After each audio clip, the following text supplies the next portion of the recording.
susamışdım, su içtim. Adı heç bilirsən bu nədir? Nedir, ne olub ki? Adı ne oldu? Hə? Sabah temizlənlə. Vaxtım gətirmir değil mi? Vaxtım gətirmir, bu hayatta ben bezmişim. Tezləndən sağ evdən çıxmamışlar, arvadla savaşdım. Ağız qaçdım. Evet, acıqlı getdim işə. İşte de müdür beni geciktiğime göre darmadı ve işten çıkarttı. Ben de dedim de cehenneme işten çıkmışam. Geldim arvadla barışım. Geldim evde ne görsem yaxşıdır. Arvad evde yoktu. Şərəkləşin yığılıb çıxıp geldim eve. Bundan da bana vaxta gətirmə. Az bezdir bu həyatdan. Dedim de arvad yok, ben ne ayıracağım. Özümü asım. Bir de ip taktım. Özümü asmak istəyəndə bəxtim gətirmədi. Kırıldım, düştüm yere.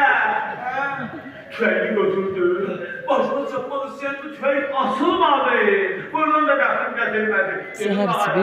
Cəhənnəm olsun, onsuz öləcəm. Afəqənini bağladım və qazı asmaq istəyəndə ki, qaldı özünü öldürüm. Qazan o kadar bozum var idi ki, qazı gəlmədi.